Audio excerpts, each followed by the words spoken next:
That morning I checked my bank account. It was completely empty. My son called and said, "Dad, my wedding is tomorrow. I withdrew all the money from your account and sold the house. Good luck." I said absolutely nothing and made a single phone call. When the wedding day arrived, he learned a very hard lesson.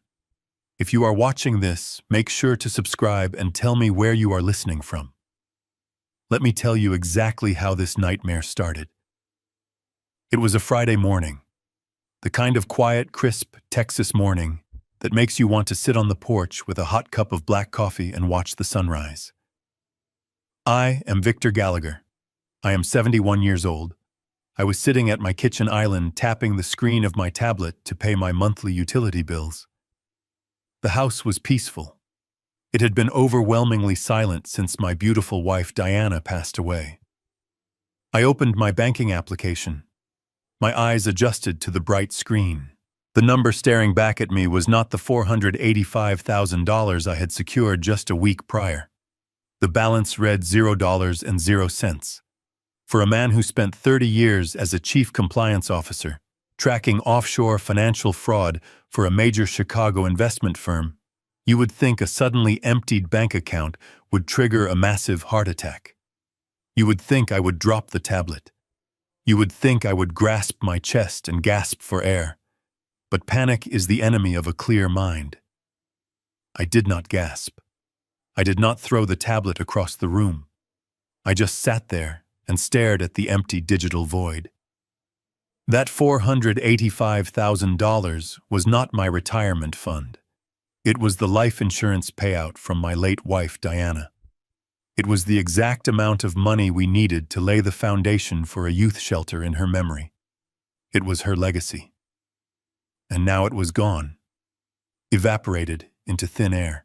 Before I could even process the mechanics of the missing funds, a loud, heavy thud echoed from the front hallway. I set my tablet down on the marble counter. I walked toward the foyer and found my front door wide open. Two men in thick work boots and dirty denim jackets were wrestling my antique mahogany console table out the door. The very same table Diana and I bought on our honeymoon in Charleston 40 years ago. I stepped forward and raised my hand. "Excuse me," I said. My voice was calm but carrying that undeniable weight of authority I used to reserve for embezzling corporate executives. "What exactly do you think you are doing with my furniture?" The taller of the two men paused, wiping sweat from his forehead with the back of his hand. He looked at me with a mixture of annoyance and pity. "We are just doing our job, buddy," he said. "The new owner wants the place cleared out by noon." New owner. I repeated the words slowly, letting them sink into the quiet air of the hallway. I reached into my pocket and pulled out my house keys. I walked over to the front door and tried to slide the key into the deadbolt. It would not go in. The lock had been changed. They had drilled it out and replaced it while I was sitting in my own kitchen. "I need to see your work order right now," I demanded. The second mover, a younger kid chewing gum, pulled a crumpled piece of paper from his clipboard and handed it to me. I unfolded it.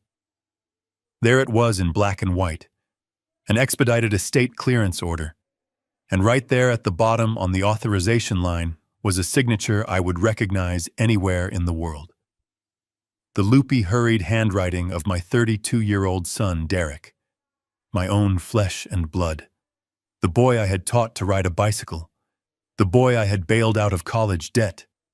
He had authorized a crew of strangers to strip my home bare.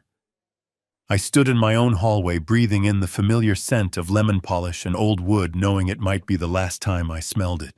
The movers watched me closely, expecting the typical reaction of an old man losing his mind. They expected tears. They expected shouting. They expected me to call the police and make a huge scene. But like I said, panic is a luxury you cannot afford when you are being robbed. In my career, I have dismantled corporate thieves who hid millions of dollars in shell companies across the globe. I know exactly how criminals operate. I know their arrogance. I know their blind spots. And the absolute first rule of catching a thief is to let them think they have gotten away with it. You let them get comfortable. You let them celebrate.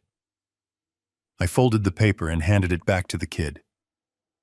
"All right," I said smoothly. "Just be careful with the legs on that table. The wood is very old and fragile." The movers looked at each other, totally confused by my lack of resistance, but they shrugged and carried the table out to the idling truck in the driveway. I walked back into the kitchen. The house was already echoing. It felt hollow and cold. I picked up my tablet again and looked at the zero balance. Derek was getting married tomorrow. An extravagant $200,000 outdoor wedding to a woman named Brooke. Brooke was a woman who looked at me like I was a stain on her designer shoes. Derek had been complaining about money for months. He had maxed out his credit, trying to keep up with Brooke and her expensive, luxurious lifestyle. I had absolutely refused to pay for the wedding because I knew Brooke was just using him for his perceived wealth. I told him he needed to learn financial responsibility and stand on his own 2 feet. Apparently, this was his twisted version of taking initiative. He decided to steal his dead mother's legacy to fund a party. I did not feel sorrow. I felt a cold, calculating clarity wash over me. Every emotion shut down and the forensic accountant inside me woke up. I walked out the back door and stood in the beautiful garden Diana had planted. I pulled my cell phone from my pocket. I did not call the police. The police would just see a domestic dispute. They would see a confused old man and a son claiming some kind of misunderstanding. No, this situation required a much more precise weapon. I dialed the number of my lawyer, Martin Rosenberg. "Martin," I said as soon as he picked up, "execute Plan B." The kid took the bait. Martin did not ask questions. He knew exactly what Plan B meant. He simply said, considered it done, and hung up. But a good investigator knows that circumstantial evidence is never enough. I needed a confession. I needed the arrogance of the perpetrator captured in real time. I pressed the record button on my encrypted application and dialed my son's number. The phone rang 3 times. With each ring, I looked at the empty space in my living room where the antique table used to sit. I imagined the empty bank account. I thought about the $485,000. That money had a purpose. When Diana was in her final days lying in the hospice bed, her breathing shallow and her hands incredibly frail, she made me promise her one thing. She did not want a massive stone monument. She did not want her name on a hospital wing. She wanted a sanctuary for children who had no one. She had been an orphan herself, navigating the cold foster care system until she aged out. We had spent the last 2 years of her life planning the Diana Gallagher Youth Shelter. Every penny of that life insurance policy was destined to buy a defunct community center on the east side of town. The closing date was supposed to be next month. And now her own son had stolen her final wish to pay for an open bar and a string quartet. The line clicked open. A blast of heavy thumping bass music immediately assaulted my ear. It was the unmistakable sound of a high-end day party. I could hear the clinking of champagne flutes and the loud, obnoxious laughter of people who had not worked a hard day in their lives. "Hello." Derek's voice was slightly slurred. He was shouting over the music. He sounded annoyed that the incoming call had interrupted his celebration.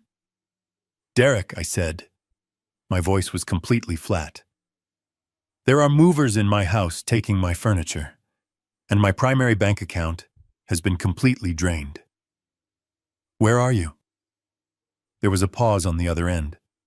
I heard him say something to someone nearby. "Hold my drink, babe."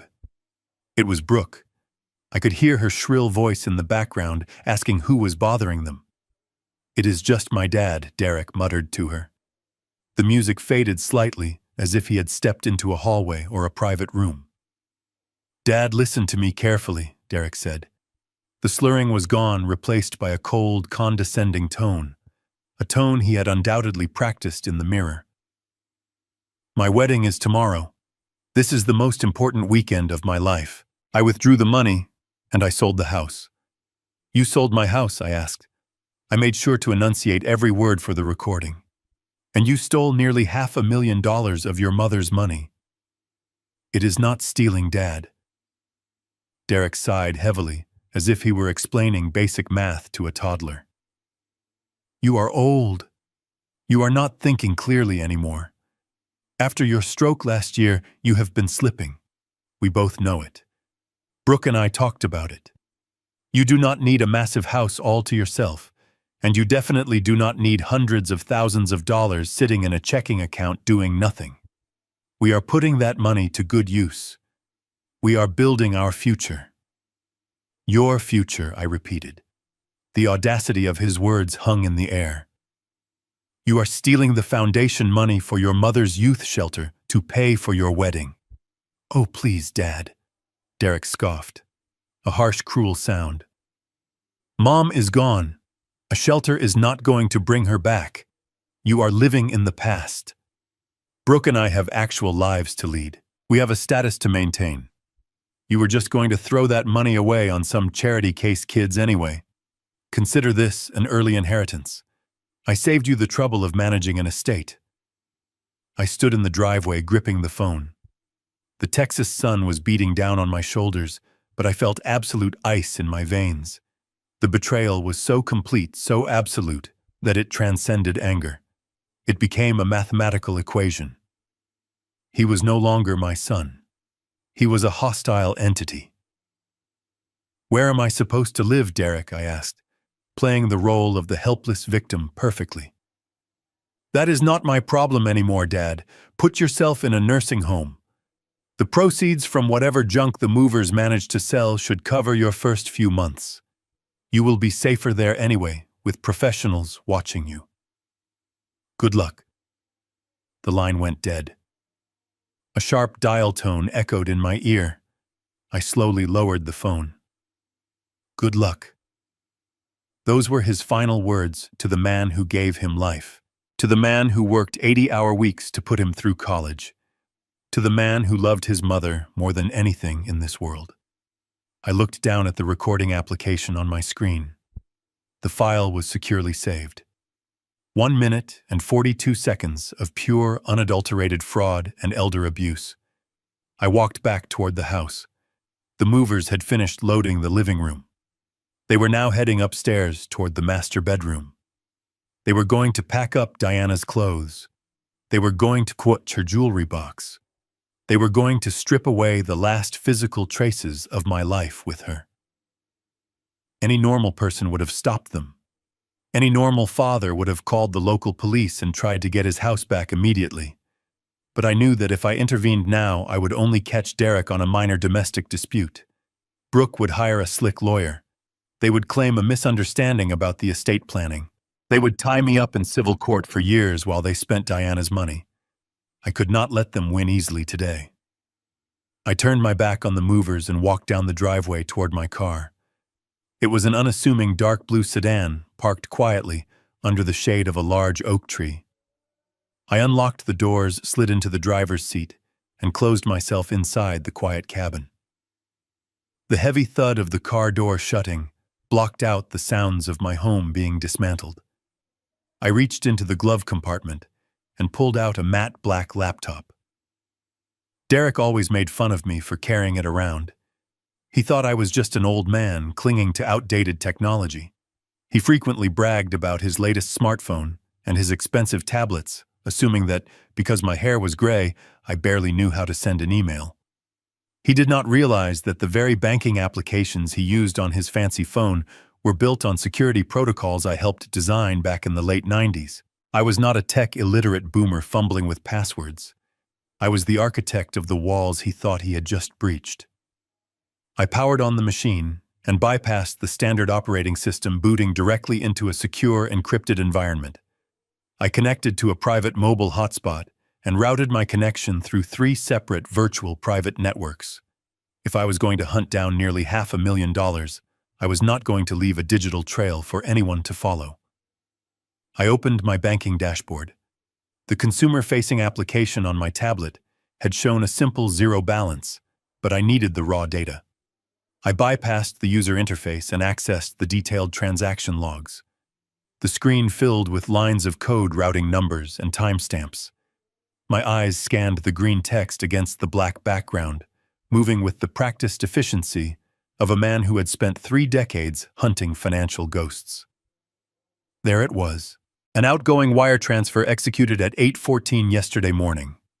The exact amount was $485,000. I highlighted the receiving routing number. It was not a local transfer. Derek had not just moved the money into his own checking account down the street. He had used a third-party clearinghouse to bounce the funds before landing them in a newly established high-yield account. I ran the routing number through a financial database I still had access to. The destination was a regional bank headquartered in Dallas, Texas. My primary account, the one holding Diana's life insurance payout, was based out of Delaware. I leaned back in my seat and let out a slow, deep breath. My son was not just a thief. He was remarkably ignorant of federal banking regulations. By moving that amount of stolen money across state lines, he had instantly elevated a domestic dispute into a federal crime. He had committed wire fraud. The FBI would not treat this as a family disagreement over an inheritance. They would treat it as a major felony. I began compiling the digital footprint. I downloaded the wire transfer authorization forms, the timestamp logs, and the IP addresses used to initiate the transaction. With every click of my mouse, I was forging a nail for my son's coffin. I discovered that the transfer had been authorized using a digital signature. Derek had uploaded a document to the bank to bypass the fraud alert triggers. I pulled up the attachment. It was a scan of a legal document. I squinted at the screen, zooming in on the pixelated image. It was a medical and financial power of attorney. My stomach tightened. I recognized the document immediately, but something was fundamentally wrong with it. Derek had claimed I was losing my mind. He was using a temporary power of attorney I had signed last year when I had a minor stroke, but that document had an expiration date. I had revoked it the moment I was discharged from the hospital. I looked closer at the date on the scanned document. It had been crudely altered. The year had been changed. Derek had forged my legal documents to convince the bank he had the authority to drain my accounts. This was no longer just theft or wire fraud. This was aggravated identity theft and document forgery. He had built a house of cards on a foundation of federal offenses. I saved every single file into an encrypted folder and backed it up to a secure cloud server. I made a secondary copy and sent it directly to Martin's private server. The evidence was now indestructible. Derek thought he had completely outsmarted me. He thought he had outmaneuvered a frail old man who would just cry and accept his fate in a cheap nursing home. He had no idea he had just walked into a trap of his own making. I closed the laptop and placed it carefully back into the glove compartment. I looked out the car window. The movers were securing the heavy ramp on the back of their truck. They had taken everything of value. The house I had shared with Diana was now nothing more than an empty wooden shell. But I did not feel the crushing weight of loss anymore. I felt the cold, sharp edge of absolute resolve. I started the engine of my sedan. The quiet hum of the motor filled the cabin. I adjusted my rearview mirror and took one last look at the property. Derek and Brooke were currently hosting an extravagant rehearsal dinner at a massive rented mansion across town. They were drinking expensive champagne and laughing with their wealthy friends, celebrating a future built entirely on my stolen money. It was time for me to pay my respects to the happy couple. I shifted the car into drive and pulled out of the long driveway, leaving my empty house behind. I drove away completely silently. The hunt had officially begun, and I was not going to stop until I burned their stolen empire to the ground. I drove my sedan to a parking garage and left it there. I did not want my familiar car parked outside, giving them advance warning. Instead, I requested a black car through the Uber application. The driver was a quiet man who kept the radio volume low, which I appreciated. I needed silence to focus on the performance I was about to deliver. The ride to the western hills of Austin took 40 minutes. We pulled up to a massive iron gate. The property was a sprawling modern glass and stone mansion that Derek and Brooke rented for the entire weekend. It was the exaggerated luxury that people with no actual wealth loved to show off. The driver rolled down his window and gave my name to the security guard. Since guests were still arriving, the guard simply nodded and waved us through. We drove up a long, winding driveway lined with imported palm trees and expensive sports cars. I thanked the driver, stepped out of the vehicle, and straightened my casual khaki jacket. I was not dressed for a high society evening. I was wearing the clothes I had put on to drink my morning coffee. I was not there to impress anyone. I walked up the wide stone steps toward the massive double doors. They were propped open to let the cool evening breeze flow through the house. The sound of live jazz music drifted out into the night air, accompanied by the low hum of wealthy people trying very hard to sound important. I stepped over the threshold into the grand foyer. The interior was blindingly white. White marble floors, white leather furniture, and massive modern art pieces. Caterers in crisp black uniforms moved silently through the crowd, carrying silver trays of delicate appetizers and tall glasses of expensive champagne. The guests were dressed in tailored suits and designer cocktail gowns. I stood near the entryway, letting the sheer arrogance of the room wash over me. Every single bite of caviar, every drop of that vintage champagne, and every hour this rented mansion cost was paid for by the money they stole from my dead wife. I scanned the room looking for the two people responsible. It did not take long to find her. Brooke was holding court near a massive indoor waterfall feature. She was wearing a sleek, pearl-colored silk dress that probably cost more than my first car. She was laughing loudly at a joke someone had just told, throwing her head back to make sure the photographer hired for the evening captured her perfect angle. As she lowered her glass, her eyes scanned the room and locked onto me. The fake smile on her face completely vanished. It was as if someone had physically struck her. She blinked twice, unable to comprehend how the pathetic old man they had just evicted was standing in the middle of her perfect rehearsal dinner. Her eyes darted around the room, checking to see if any of her wealthy friends had noticed my presence. Satisfied that no one was paying attention to the wrinkled old man by the door, she abruptly excused herself. She handed her half-empty champagne flute to a passing waiter and marched toward me. Her high heels clicked sharply against the marble floor, sounding like a ticking metronome counting down to an explosion. I stood my ground and waited.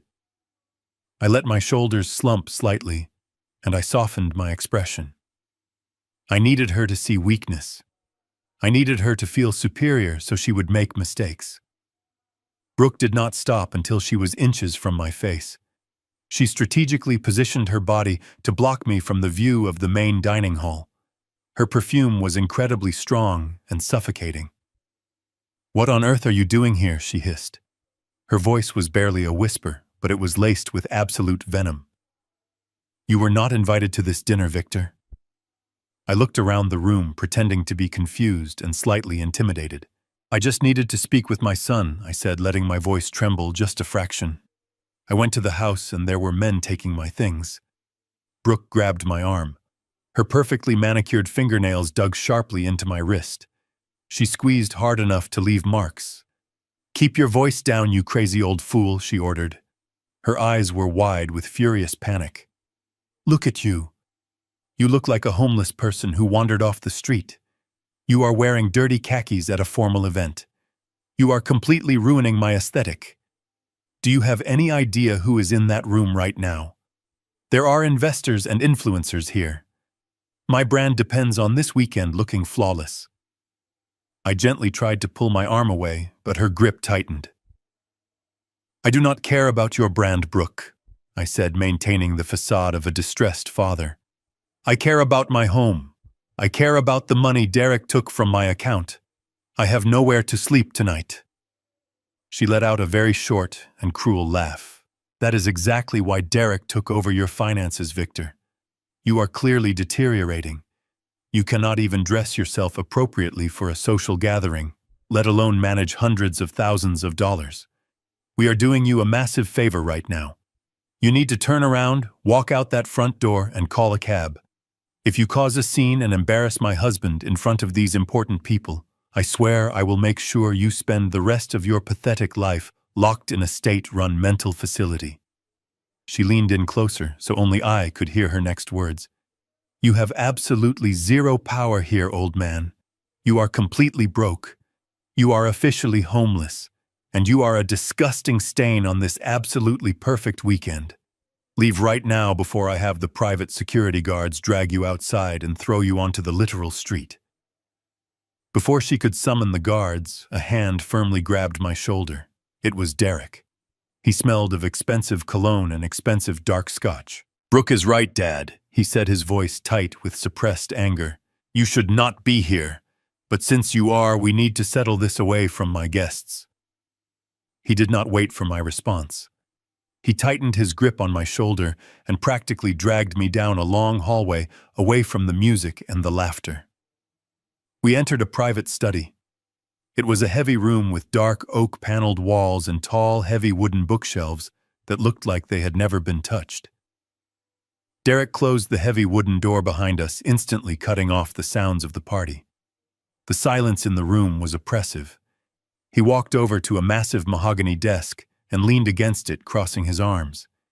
He looked at me not with the love of a son, but with the cold calculation of a man who was trying to manage a nuisance. I stood near the door, letting my hands shake slightly. I kept my head lowered. "What is this, Derek?" I asked, my voice cracking perfectly. "Why are there men taking your mother's furniture? Why is my bank account empty?" Derek sighed loudly, rubbing the bridge of his nose as if I were giving him a terrible headache. "Dad." "We talked about this," he lied smoothly. "Do you really not remember?"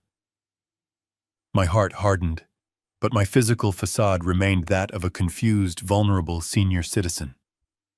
"Remember what I stammered. I never agreed to sell my home. I never agreed to give you your mother's foundation money." Derek reached into the inner pocket of his tailored suit jacket. He pulled out a folded piece of thick legal paper and tossed it onto the desk between us. "I had to step in, Dad," he said. His tone shifted from angry to mock sympathetic. "You are not well. Ever since your stroke last year, your cognitive decline has been obvious to everyone. You forget things. You get confused. Leaving you alone in that big house with access to that much money was simply irresponsible. I could not sit back and watch you become a victim of some scam artist. I am your son. It is my job to protect you." I slowly approached the desk. My hands trembled violently as I reached out to pick up the document. It was a copy of a medical and financial power of attorney, the very same document I had seen on my laptop earlier. But holding the physical paper in my hands, feeling the weight of his absolute betrayal made the air in the room feel thick and suffocating. I stared at the black ink on the page. He was using my stroke as his ultimate weapon. My mind drifted back to that terrible week last year. I had collapsed in the kitchen. I woke up 2 days later in a sterile hospital room surrounded by beeping machines. The left side of my body was entirely numb. I was terrified. The nurse had asked me if there was family she could call. I gave her Derek's number. She called him 3 times. He never answered. He did not answer because he and Brooke were on a beach in Cabo San Lucas drinking margaritas. I knew this because while I was lying in a hospital bed wondering if I would ever walk again, the nurses took pity on me and helped me check my social media. I saw his posts. I saw the pictures of them laughing in the sun while I was fighting for my life in the shadows. I recovered completely alone.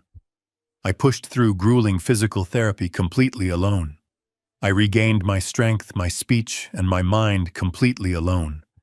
And now he was standing in front of me dressed in a tuxedo paid for with my money, using the very illness he ignored to declare me incompetent.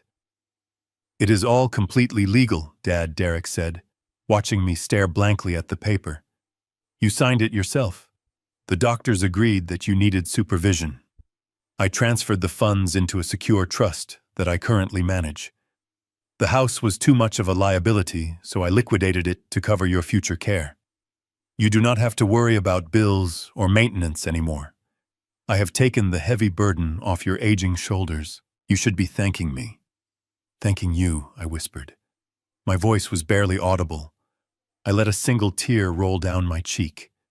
It was not a tear of sadness. It was a tear of profound disgust. Derek misread it entirely. He thought he had broken me. He thought he had finally forced me to accept my new pathetic reality. "Yes, Dad, thanking me," he replied, stepping closer. He patted my shoulder with a condescending rhythm. "Now I need you to go home." "Well, not home. Go to a hotel. I will have my assistant book you a room for the weekend. After the wedding, we will look into a nice assisted living facility, somewhere quiet. You will make friends. It will be good for you." I kept my eyes glued to the forged date on the power of attorney. The numbers had been blatantly altered to make the expired temporary document appear permanent.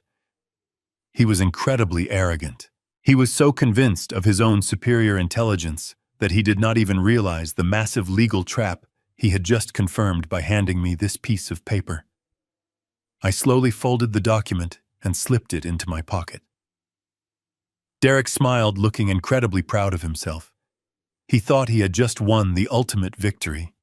He thought he had successfully erased my entire life without facing a single consequence. I nodded weakly, turned my back on my only son, and walked quietly out of the room, completely ready to destroy his pathetic little empire tomorrow. As my hand reached for the heavy brass doorknob, the thick wooden door suddenly swung open inward.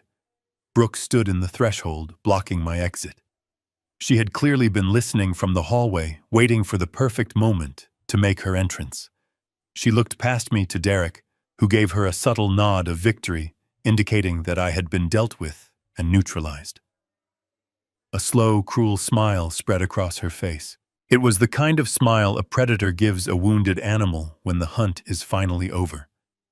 She stepped fully into the study, closing the door slightly behind her, to trap me in the small space between them. "You really thought you could come here and make demands?" she said, shaking her head in disbelief. "You really thought you had some sort of power left in this family?" She reached inside, searching for something. She pulled out a crisp new $100 bill. She held it up between her index and middle fingers, dangling it in front of my face like a piece of meat. She took a step closer until I could smell the overpowering scent of her expensive perfume again. With a swift, demeaning motion, she shoved the folded bill directly into the front breast pocket of my jacket. She patted the pocket twice as if she were rewarding a stray dog. "Take a taxi to a cheap motel." "Old man," she whispered, her tone dripping with absolute disgust. "Buy yourself a hot meal and go to sleep. And do not even think about showing your face at the venue tomorrow. You are not needed. Do not ruin my photos tomorrow." I looked down at the green edge of the bill sticking out of my pocket. I slowly raised my eyes to meet hers. I let my lower lip tremble. I let my shoulders drop another inch. I reached up and placed my hand over the pocket, holding the money close to my chest, as if it were my last lifeline. "Thank you," I murmured, my voice thick with fake emotion. I bowed my head submissively, completely avoiding her gaze. I slipped past her through the doorway, leaving her and Derek alone in their temporary fortress of stolen wealth. I walked back down the long hallway, moving slowly and unsteadily. I passed the grand foyer where the jazz music was still playing, and the wealthy guests were still laughing. None of them paid any attention to the old man shuffling out the front door. They were too busy celebrating a marriage built on a foundation of absolute lies. I stepped out into the cool night air and began the long walk down the winding driveway toward the front gate where I had arranged for another car to pick me up. With every step I took away from the mansion, my posture began to change. The pathetic old man vanished into the darkness, leaving only the cold, calculating forensic investigator in his place. I reached into my pocket and pulled out the crisp $100 bill Brooke had just shoved into my chest. I stared at Benjamin Franklin's face under the dim glow of a street lamp. She thought this piece of paper was the ultimate insult. She thought she had purchased my dignity for a single $100 bill. But she was entirely wrong. This piece of paper was just a physical manifestation of her unbelievable arrogance. And arrogance is always the fatal flaw in every criminal conspiracy I have ever dismantled. I folded the bill neatly and slid it into my wallet. I would keep it as a souvenir. My fingers brushed against the folded medical and financial power of attorney that Derek had given me. The air was cool, but my mind was burning with absolute clarity. The legal trap was now fully armed and locked. When Derek stood in that study and smugly handed me a forged legal document, he fundamentally changed the rules of engagement. If he had simply stolen cash from a safe in my home, it would have been a terrible betrayal and a local police matter. But he was greedy, and he was incredibly sloppy. He used an altered legal document to authorize a massive wire transfer of $485,000, and he routed those funds from a bank in Delaware to a bank in Texas. The moment those digitized funds crossed the state line, his crime escalated from local theft to federal wire fraud. It is one of the most severe financial crimes in the United States Criminal Code. The Federal Bureau of Investigation does not take wire fraud lightly. The penalties are incredibly severe, especially when the victim is a senior citizen and the amount exceeds certain thresholds. He had practically handed me the weapon for his own destruction. Furthermore, the act of altering the date on the power of attorney constituted aggravated identity theft and document forgery. Each of these offenses carried mandatory minimum prison sentences. Brooke and Derek thought they were playing a simple game of family politics. They thought they were just outsmarting a senile father who would eventually surrender. They did not realize they had just triggered a federal investigation that would completely destroy their lives. I reached the bottom of the driveway and stood by the massive iron gates waiting for my ride. The night was quiet. The jazz music from the mansion was just a faint whisper in the wind. I felt a deep sense of absolute peace wash over me. I was focused entirely on the execution of justice. The bait had been taken. The evidence was secured on multiple encrypted servers. All that was left to do was spring the mechanism.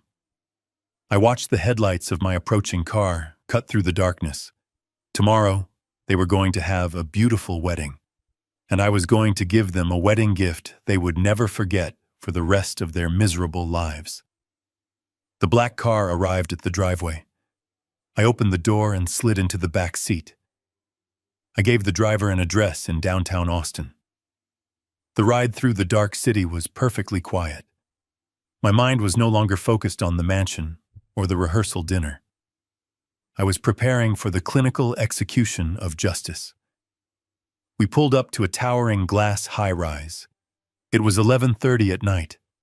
The lobby was completely deserted, except for a single security guard reading a book behind a marble counter. He nodded at me as I walked toward the elevators. I pressed the button for the top floor. The elevator hummed quietly as it carried me up. The doors opened to the dark reception area. A single light shone at the far end. It spilled from Martin Rosenberg's office. Martin was not just my lawyer. He was a former federal prosecutor who worked alongside me investigating financial fraud. He knew my methods. He knew my mind. And he knew my late wife, Diana. I pushed the door open. Martin was sitting behind his heavy oak desk. His tie was loosened, and his sleeves were rolled up. The soft glow of his desk lamp illuminated a thick stack of printed documents. These were the digital files I transferred to his server. He looked up over his reading glasses as I entered the room. "You look terrible, Victor," he said. I sat down and let out a long breath. "I feel incredibly clear, Martin," I replied. "Have you reviewed the files I asked?" Martin nodded slowly. He tapped the stack of papers with his pen. "It is all here. The wire transfer logs, the destination numbers, the altered timestamps, and the forged power of attorney. Derek was stupid to use a clearinghouse. He left a digital trail a mile wide. I spent the last 3 hours drafting the official report for the Federal Bureau of Investigation. I have also prepared the emergency injunctions to freeze the receiving accounts in Dallas. The moment the banks open on Monday morning, those funds will be locked down tighter than a drum. But the FBI does not wait for banking hours when wire fraud of this magnitude is reported. We can submit this directly to the Cybercrimes Division right now. Martin leaned back in his chair and took off his glasses. He looked at me with a profound sadness. For 20 years I have known you, Victor. I have watched you dismantle ruthless corporate criminals without blinking an eye. But this is different. This is Derek. I watched that boy grow up. I attended his high school graduation. I ate dinner at your table with Diana while he played in the backyard. Martin leaned forward and rested his arms on the desk. He folded his hands together. I need to ask you this as your legal counsel and as your friend. Are you absolutely sure you want to do this? Once we file this report, there is no retracting it. This is not a civil suit. This is a federal felony. They will arrest him. He will face severe mandatory prison time. Your only son will become a convicted felon. Are you prepared to send your own flesh and blood to federal prison? The only sound was the faint ticking of a grandfather clock in the corner of the office. I looked at the pen resting on top of the FBI report. For a brief moment, the image of Derek as a little boy flashed in my mind. A boy with scraped knees and a bright smile. But that boy was gone. He had been replaced by a selfish, arrogant thief who stood in a rented mansion and told his father to go die in a cheap motel. Blood is a biological accident, Martin, I said softly but firmly. It is not a free pass to commit atrocities against the people who brought you into this world. I raised him to understand right from wrong. I paid for his education. I gave him every opportunity to become a decent, honorable man. He made his choices. He chose to look at my temporary physical weakness after my stroke as a permanent opportunity for exploitation. He chose to steal the money intended for orphans to fund a ridiculous party. I walked over to the large window and stared outside. True family is built on mutual respect and unconditional love. It is not an entitlement program. Diana and I worked our entire lives to build something meaningful. She wanted to leave a legacy of kindness. Derek tried to pave over her grave with a $200,000 wedding. If I let him walk away with this, I am not protecting him. I am simply validating his cruelty. I am teaching him that there are absolutely no consequences for destroying another human being as long as you share their last name. I will not allow the memory of my wife to be financed into his pathetic illusion of wealth. I turned back to the desk. I picked up the heavy silver pen. I did not let my hand shake. I did not hesitate for a single fraction of a second. I pressed the tip of the pen to the signature line on the final page of the FBI report. The ink flowed smoothly across the crisp white paper. I signed my name with the exact same firm, deliberate strokes I had used my entire professional career. I placed the pen back onto the desk and pushed the document toward Martin. I am completely sure, I said. My voice was steady and absolute. Spring the trap immediately. Martin looked at the signature. He let out a quiet sigh of resignation. He opened his laptop and scanned the signed page into the secure federal portal. With one click of his mouse, the encrypted file was sent directly to the Cybercrimes Division. The mechanism of justice was now officially in motion. I slept 4 hours on the vintage leather sofa in Martin's office. The morning sun was just beginning to pierce the glass windows. It was Saturday. It was the morning of my son's wedding. Caterers were arranging expensive flowers and velvet chairs on a manicured lawn. Inside the quiet law office, there was no celebration. There was only stale coffee and the hum of computer servers. Martin walked into the room holding 2 steaming mugs of black coffee and a fresh stack of manila folders. He looked exhausted, but his eyes were sharp and focused. He handed me a mug and dropped the folders onto the heavy oak desk with a loud thud. The Cybercrimes Division acknowledged our file at 3 in the morning, Martin said, taking a sip. They officially opened a case. The wheels are turning. While waiting, I dug into the secondary part of Derek's financial scheme. I pulled the property records. I stood and walked over to the desk. The coffee burned my throat, but it woke up my senses. The house, I said softly. Derek told me he liquidated the house to cover my future care in an assisted living facility.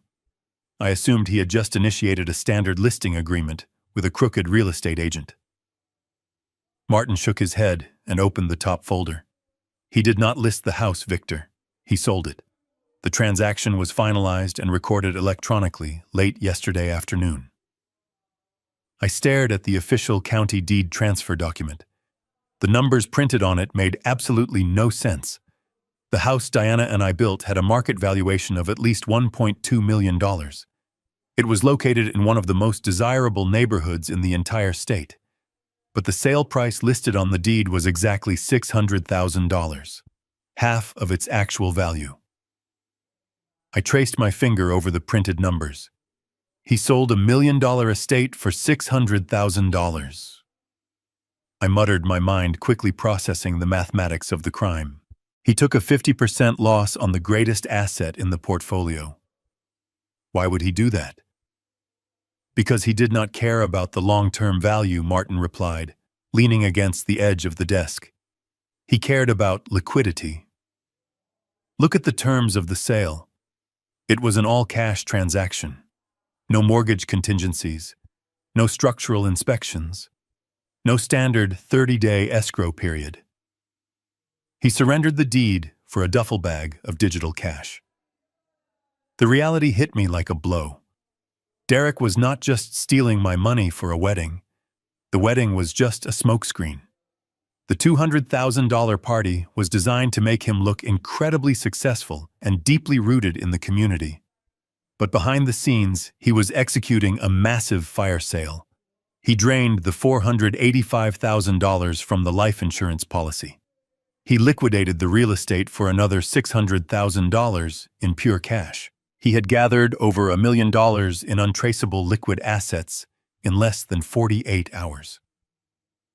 He is running, I said, looking up at Martin.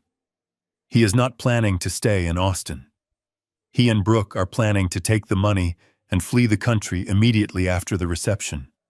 They will probably hop on a plane to somewhere with favorable extradition laws under the guise of an extended luxury honeymoon. By the time anyone realizes the money is completely gone and the property is legally tangled, they will be sitting on a beach halfway across the world. Martin nodded in agreement. That is the only logical explanation for taking such a massive loss on the property. He needed the cash instantly. But that brings us to the most confusing part of this entire transaction. Martin flipped to the second page of the file. In all my years of practicing real estate and financial law, I have never seen a property close this fast. The title search alone usually takes a week. To execute a cash transfer and record a deed in under 24 hours requires an incredibly motivated buyer, someone who is willing to bypass all standard legal protections and cut massive corners. I looked down at the buyer information on the deed. The space where a family name or a standard property management firm should have been was occupied by a corporate entity. The new legal owner of my home was listed as Apex Holdings Limited Liability Company. Apex Holdings, I read the name aloud. It sounded exactly like the type of generic shell company criminals use to wash dirty money. Who is behind it? That is the million-dollar question, Martin said, tapping the paper. I ran a preliminary search on the Texas Secretary of State Business Registry. Apex Holdings was incorporated exactly 3 days ago. It has no prior business history. It has no listed physical office address other than a generic post office box in a strip mall. And the registered agent is shielded by a third-party anonymity service. Someone created this company specifically to buy your house. I took another sip of my coffee, letting the bitter taste sharpen my focus. Derek's arrogance had blinded him, but he was not a criminal mastermind. He did not know how to set up shell companies or have connections to underworld buyers who could produce untraceable cash overnight. Someone else was pulling the strings on this real estate deal. Someone with a deep understanding of how to exploit a desperate, greedy young man. "I need access to your premium software, Martin," I said, setting my mug down. "The public registries are not going to give us the name of the real buyer. But every single limited liability company leaves a digital financial footprint. They had to wire that $600,000 from somewhere. And I am going to find out exactly who handed my son the match he used to burn down my legacy." Martin stepped aside and let me take his leather chair. I opened a specialized data terminal on his secure computer network. This software was not available to the general public. It was a proprietary forensic database used by federal investigators to trace dark money across international borders. A domestic shell company like Apex Holdings might fool a local tax assessor, but to this system it was practically transparent. I began running a reverse trace on the corporate registration number. The anonymity service shielding the owner was based in Nevada.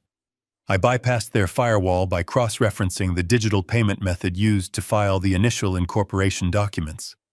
Criminals often remember to hide their names, but they almost always forget to hide the credit card they use to pay the filing fees. Lines of data scrolled rapidly across the bright monitor. I watched as the software peeled back the layers of deception.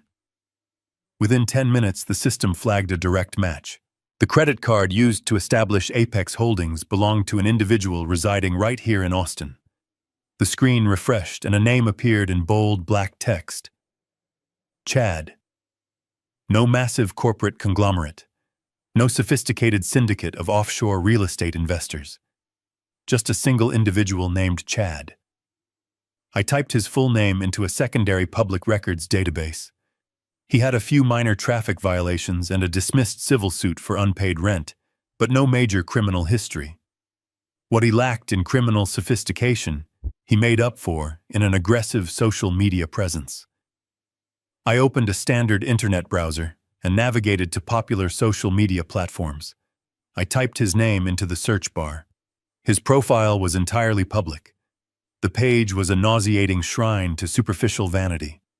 There were hundreds of photographs of a heavily muscled man in his late 20s posing in gyms, drinking protein shakes, and standing near leased luxury cars. His profile bio listed him as an elite personal fitness coach and a lifestyle entrepreneur. I scrolled through his posts, feeling a cold knot forming in my stomach. I knew exactly where this was going, but I needed visual confirmation. I clicked on a photo album tagged with a location in downtown Austin. It was a high-end private training facility, and there she was. Brooke. My future daughter-in-law was featured prominently in dozens of his videos and photographs. In some, she was lifting weights while he spotted her with his hands lingering entirely too close to her waist. In others, they were taking mirror selfies together, their bodies pressed tightly against one another, smiling brightly for the camera. The captions were full of heart symbols and inside jokes. She called him her daily motivation. He called her his favorite client. But the body language in these images told a completely different story. It was not a professional relationship. It was intimate. It was arrogant. It was deeply sickening. Chad was not just a fitness trainer who decided to pivot into real estate investing overnight. He was Brooke's lover. The pieces of the puzzle slammed together with a deafening finality. Derek was completely oblivious. He thought he was the mastermind of this grand financial escape. He thought he was liquidating my assets to fund his beautiful future with his perfect wife. But Derek was just a useful idiot. Brooke and Chad orchestrated the entire real estate transaction. Brooke manipulated my son into selling the property at a massive financial loss, knowing that Chad had formed a shell company to purchase it. They were using Derek's own greed to rob him blind. Once the wedding was completely over, and Derek was left holding the bag for the federal wire fraud, Brooke and Chad would take all the cash, the house, and disappear. I pushed the chair back and stood up from the desk. My hands were shaking, but not from weakness. It was a physical reaction to the sheer magnitude of the disrespect. I walked over to the window and looked out at the city skyline. I closed my eyes and thought about my house. It was not just a building constructed from wood and stone. When Diana and I bought that plot of land 40 years ago, we could not afford to hire a massive construction crew. I laid the foundation myself. I framed the walls with my own hands, working late into the night, under the glow of a halogen worklight. I sanded the hardwood floors until my fingers bled. Every single nail in that house was driven with the intention of building a safe sanctuary for my family. We raised our son in those rooms. We celebrated birthdays and holidays in that living room. I held my wife in my arms in that bedroom when she took her last breath. The house was a physical manifestation of a lifetime of hard work and unwavering love, and my son had handed the keys to a sleazy fitness trainer so his cheating fiancée could steal our legacy. The profound insult of it burned in my chest like a physical fire. They had taken something sacred and turned it into a cheap hustle to fund their pathetic, superficial lifestyle. Martin watched me from the doorway. He had seen the photographs on the monitor. He knew exactly what this meant. "This changes everything," Victor Martin said quietly. "It is not just your son anymore." I turned away from the window. My voice was dangerously calm. "No, it does not change everything at all, Martin," I replied. "It simply expands the entire blast radius of the situation." Derek betrayed his father for money. Brooke betrayed Derek for the exact same terrible thing. They are all infected with the exact same disease. They actually believe that they are smarter than everyone else because they have no moral compass. But they forgot one fundamental rule. When you steal a house built by a forensic investigator, you should probably check the floorboards before you try to move in. Martin looked at me with a mixture of curiosity and apprehension. "What exactly do you have in that house, Victor?" he asked. I walked back over to his heavy desk and reached for my laptop bag. "I did not wire the house with explosives, if that is what you are thinking," I said, pulling out my matte black computer. "But when you spend 30 years investigating people who lie for a living, you develop certain habits. I do not just trust locks and deadbolts. I trust verifiable data." I opened my laptop and connected it to Martin's secure network again. When Diana started getting sick, I installed a very comprehensive security system. I needed to monitor the house in case she fell or needed medical assistance while I was in another room. Derek knew about the cameras. He actually complained about them, constantly claiming they were an invasion of privacy whenever he came over. What Derek did not know is how those cameras actually operated. He possesses the technological understanding of a teenager. He thinks that if you unplug a device from the wall, it simply ceases to exist. He thinks pulling a power cord is the ultimate security measure. I logged into a highly encrypted offshore server. A grid of blank black squares appeared on my screen. Each square represented a different room in my house. The live feed was dead. Derek had indeed gone through the house and unplugged every single camera he could find before he brought the movers in. But he did not realize that the physical cameras were merely optical relays. The actual recording system was hardwired into an independent battery backup hidden inside the walls. Every single second of video and audio was instantly uploaded to a secure cloud server. The data was untouchable. I bypassed the dead live feed and accessed the archived storage. I needed to see exactly what happened in my house before the movers arrived. I selected the master timeline and began scrolling backward. Yesterday was a flurry of activity with Derek storming through the rooms holding his forged paperwork. I kept scrolling. 2 days ago, the house was mostly empty. Then I hit the timestamp for Tuesday evening. Exactly 3 days ago. A thumbnail image flickered to life in the center of the grid. The camera was located in the main living room, pointing directly at my antique cabinet. I clicked the thumbnail to expand the video to full screen. The image was crystal clear, high definition. It was 10 at night. The front door opened and two figures walked into my living room. I turned the volume up on my laptop speakers. The audio was perfectly synchronized. It was Brooke and Chad. They were not wearing the formal clothing I had seen at the rehearsal dinner. They were dressed in casual athletic wear, looking entirely too comfortable in a home they did not own. Brooke tossed her expensive purse onto my sofa and let out a dramatic sigh. "It is finally going to happen now," she said, spinning around in the exact middle of the room.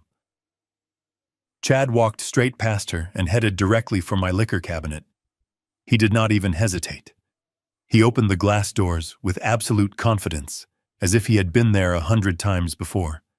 He reached past the cheap bottles and grabbed a rare single malt scotch that Diana had bought for my 60th birthday. A bottle I had been saving for a truly special occasion. He popped the cork and poured 2 massive glasses without bothering to look for ice. Chad handed a full glass to Brooke. They clinked the heavy crystal tumblers together. "To the easiest payday of my entire life," Chad said, a smug grin plastered across his face. Brooke took a sip and laughed, a sharp, ugly sound that echoed through my empty house. "I cannot believe Derek actually bought the whole story," she said, shaking her head. "He was so terrified of looking broke in front of my friends that he practically begged you to take the house off his hands. He thinks he is a financial genius." Chad took a long drink of my scotch. "Derek is an absolute moron," Chad replied, walking over to my leather armchair and dropping his heavy frame into it. He propped his feet up on the mahogany coffee table, leaving dirty scuff marks on the polished wood. "He literally handed me the deed to $1 million property for half the price, and he thinks I am doing him a massive favor. Once the wedding is over and the ink is dry on that wire transfer, we are going to disappear. And Derek is going to be left standing at the altar with absolutely nothing but a massive charge." Brooke walked over and sat on the arm of the leather chair, wrapping her arm around Chad's neck. She kissed him deeply, right there in the middle of my living room. "I am so glad I do not have to pretend to love that pathetic loser anymore," she whispered. "We take the $485,000 in cash from the insurance policy. We take the $600,000 from the house flip. We catch the first flight to Dubai, and we never look back. He can rot in federal prison for all I care." The old man drops dead. Martin stood behind me watching the screen in absolute horrified silence. He had prosecuted hundreds of criminals, but the sheer callousness of what we were watching was entirely different. It was deeply personal. They were sitting in my house drinking my scotch and casually planning the complete destruction of my family. I did not feel angry. I felt an incredible, terrifying calm. I paused the video, perfectly freezing the frame on their smiling faces. "The digital cloud does not lie, Martin," I said softly. I leaned back in the chair and closed the laptop. The evidence was absolutely flawless now. I pressed the spacebar on the keyboard, and the high-resolution video feed resumed playing immediately. On the screen, Brooke pulled away from Chad and walked over to my dining table. She ran her hand along the polished wood surface, leaving a faint smudge on the finish. She turned back to Chad with a wicked gleam in her eyes. "The best part of this entire plan is how completely insulated we are," she said. Her voice was crystal clear. "Derek is the one who took his father's medical records to that shady notary. Derek is the one who actually signed the forged power of attorney. He is the one who marched into the bank and authorized the wire transfer. My name is not on any paper. If the federal investigators ever catch on, they are going to look straight at the son who came into massive cash before the wedding. He is the perfect shield." Chad laughed, taking another gulp of my vintage scotch. He walked slowly over to the table to join her. "And my name is completely buried behind 3 layers of corporate anonymity," he added. "Apex Holdings will transfer the real estate deed to an overseas buyer by Monday morning. The $600,000 will be washed through offshore accounts before the old man even realizes his locks are changed. We take the $485,000 from the life insurance policy that Derek deposited into the joint account. We drain it all tomorrow night while he is dancing at the reception. We leave his phone in the hotel suite. Our flight to Dubai boards at 2 in the morning. By the time Derek wakes up on Sunday, he will be completely broke, wifeless, and staring down the barrel of a federal indictment. Brooke smiled a smile so incredibly cold and completely devoid of human empathy. She raised her heavy crystal glass high in the air. To Derek, she mocked. The most gullible groom in the history of the world. They clinked their glasses together again. I watched my future daughter-in-law and her personal trainer casually map out the absolute destruction of my only son. Derek had betrayed me, but he was doing it out of a desire to please a woman who viewed him as a temporary financial stepping stone. He thought he was stealing my legacy to build a life with her. He was digging his own grave and paying for the shovels. I felt a wave of pity for the boy. Not forgiveness, but pity. He was incredibly foolish, and he was about to pay a terrible price for his arrogance. I reached for the mouse and stopped the video playback. The 4,000 pixel resolution captured every micro-expression on their faces. The audio was pristine. A defense attorney could never argue that this was a deep fake. It was a direct, explicit confession of criminal conspiracy, wire fraud, and planned evasion of justice. I opened an encrypted protocol. I highlighted the video file and the isolated audio track. With a few deliberate keystrokes, I began the download process. A green progress bar appeared on the screen, slowly inching toward completion. I mirrored the download simultaneously, sending a direct copy to Martin's secure legal server and another copy to an offline physical drive I kept in my briefcase. Martin stood perfectly still behind me. His breathing was incredibly heavy and deliberate. In all my years in the justice system, I have never seen a conspiracy laid out so plainly, he whispered. They are not just thieves. They are sociopaths. They are entirely willing to destroy a man's life just to fund a permanent vacation. Martin walked around the desk and slumped into his chair, rubbing his temples. We need to submit this video to the Cybercrimes Division immediately. This elevates the entire case. It is no longer just your son committing wire fraud. This is a multi-person criminal syndicate executing a coordinated strike against a vulnerable target. The Federal Bureau of Investigation will bring the hammer down on all of them. They will intercept Brooke and Chad at the airport before they ever set foot on that plane to Dubai. I watched the green download bar hit 100%. The files were locked and secured. I quietly closed the remote access window to my hidden home security system. No, Martin, I said calmly.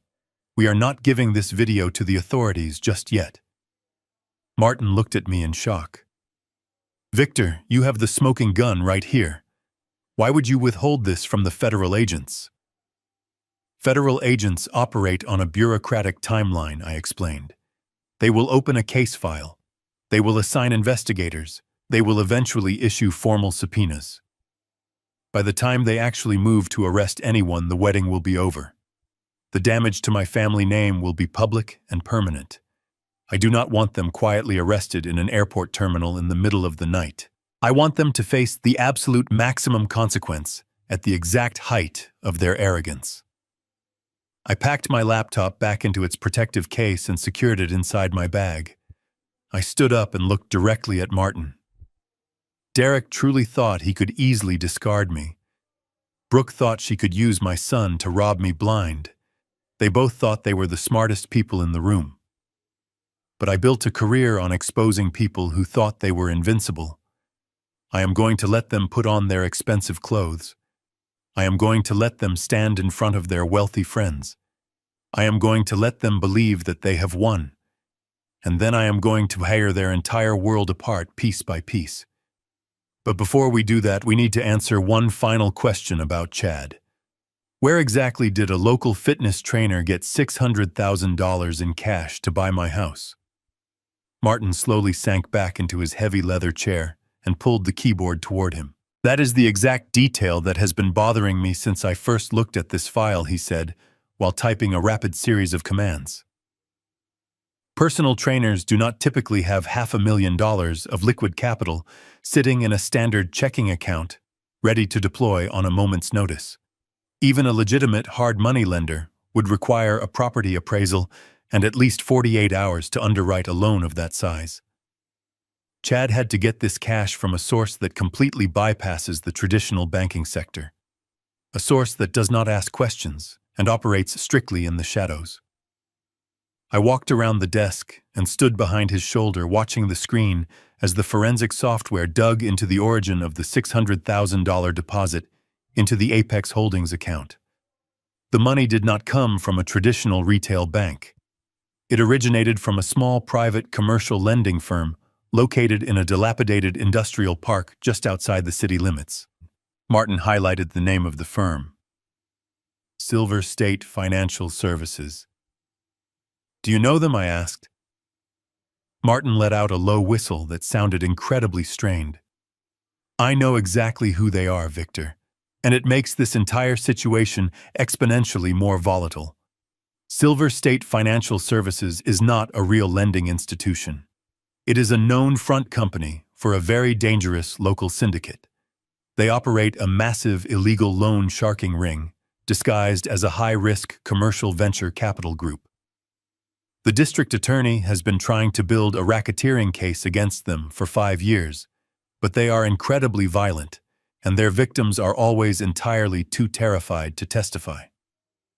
They provide immediate massive cash loans to desperate people who cannot secure traditional financing. But their interest rates are astronomically high, and their collection methods involve severe physical violence rather than court-ordered asset seizures. Chad did not just borrow money from a bank. He borrowed it from organized criminals. I stared at the screen processing this new variable. Why would a fitness trainer risk his life taking money from a violent syndicate? I asked. Martin tapped his finger against the monitor. Because of the massive profit margins, he explained to me. Chad knew your house was worth over $1 million. He knew Derek was desperate to sell it quickly for $600,000.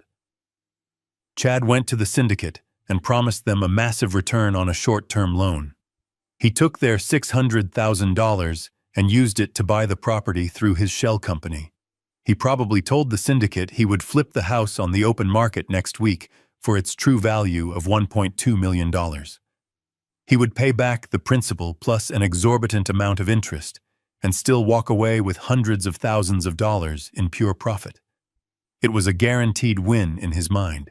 He and Brooke would take the house profit, adds it to the $485,000 they stole from your checking account, and disappear to Dubai before the syndicate even realized they were gone. But if something goes wrong with the real estate flip, Chad is personally on the hook for $600,000 to people who will not hesitate to bury him in the desert. The silence in the law office felt heavy and thick. Martin looked up at me, his face pale and tight with genuine concern.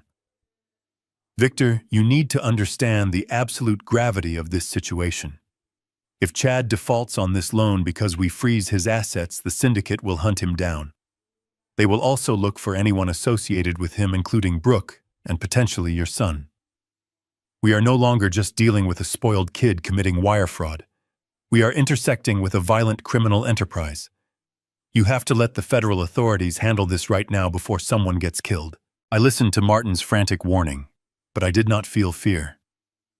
Instead, a slow, deep smile spread across my face. It was the first time I had smiled since I opened my banking application and saw a zero balance. The dominoes are perfectly aligned, Martin, I whispered. My voice carried a cold and steady resonance that seemed to freeze the air in the room.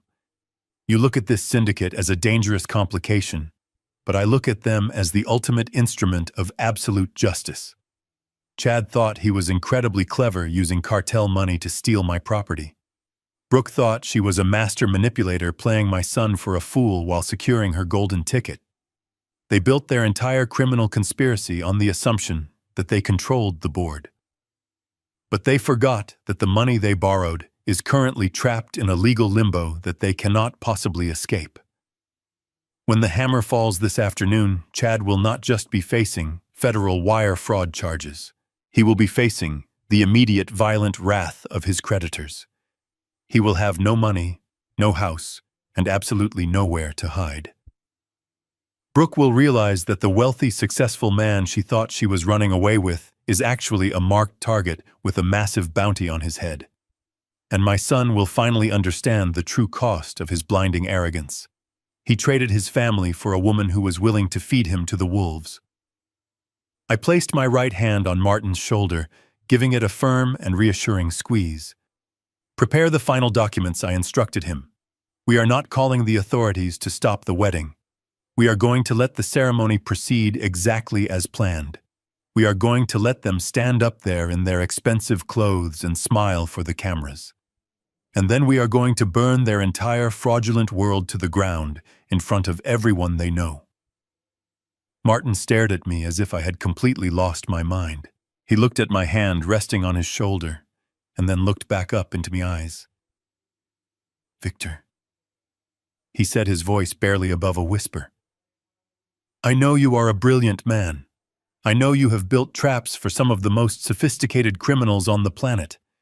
But we are talking about your actual house. We are talking about $600,000 of cartel money floating around in the local financial ecosystem. We are talking about your son being in the crosshairs of a violent syndicate. How can you possibly be this calm? How can you just let this play out, knowing that the deed to your home has already been electronically transferred to a shell company?" I pulled my hand back and walked over to the leather chair opposite his desk. I sat down slowly and crossed my legs, resting my hands on my knees.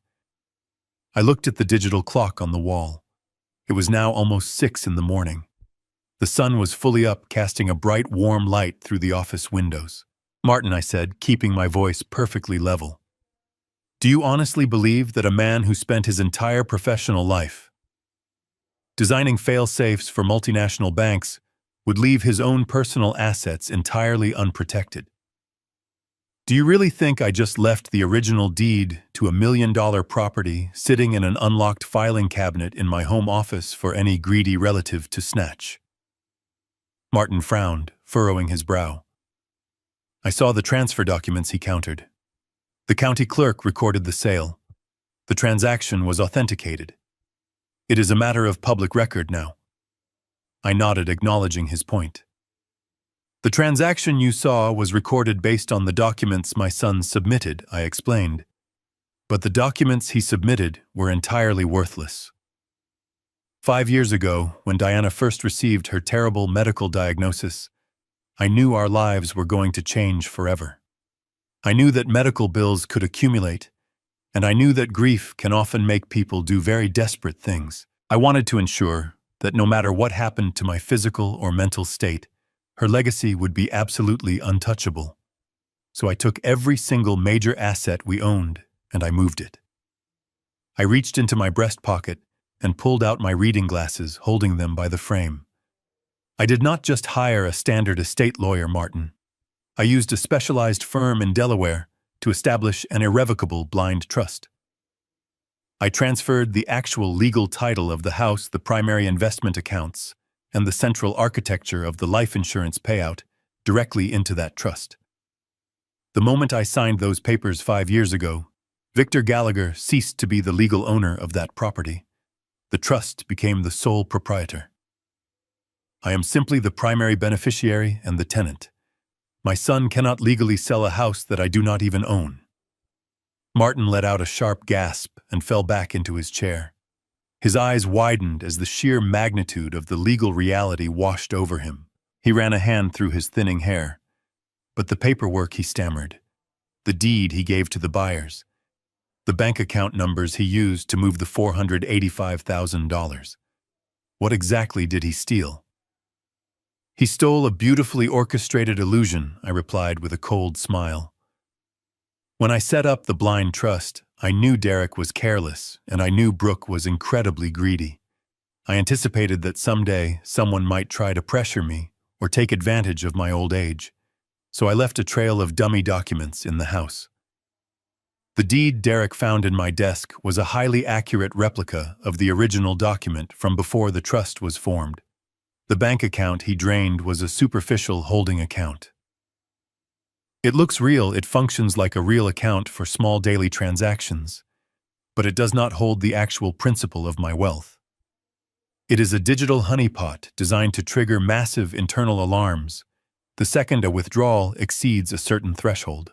Derek thought he was executing the perfect crime. I continued, leaning forward. He thought he outsmarted his frail old father. But legally speaking, he committed multiple federal felonies to sell a piece of paper that has absolutely zero legal standing. The county clerk recorded the sale yesterday afternoon because the forged signatures looked legitimate on a surface level. But when the title insurance company attempts to verify the deep chain of ownership on Monday morning, the entire transaction will bounce back as completely fraudulent. The property transfer will be automatically nullified by the state. Martin began to laugh. It was a low, disbelieving chuckle that slowly grew into a genuine expression of absolute awe. He shook his head, staring at me as if seeing me for the very first time. "You let him sell a fake house to a real loan shark," he said, his voice filled with a mixture of terror and profound respect. "You let Chad take $600,000 of extremely dangerous cartel money and hand it over for a forged piece of worthless paper." "Exactly," I said, my smile widening just a fraction. "Derek sold a house he had zero legal claim to. Apex Holdings bought an illusion. And because the dummy bank account Derek used to receive that $600,000 is tied to the restricted blind trust security system, that money is now completely frozen by automatic federal banking protocols. Chad cannot get the money back. Derek cannot access the money to run away.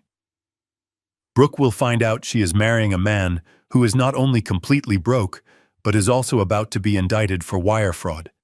They are all trapped in a cage of their own making, and the loan sharks hold the key." Martin turned back to his computer monitor to verify my claim. His fingers flew across the keyboard as he accessed the back end of the holding account where the funds had been deposited. The screen illuminated his face with a pale blue light. He navigated through the secure financial portal, bypassing the surface-level ledger that Derek had seen.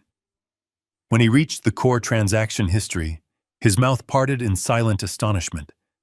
Right there on the screen was the inbound transfer of $600,000 from Apex Holdings.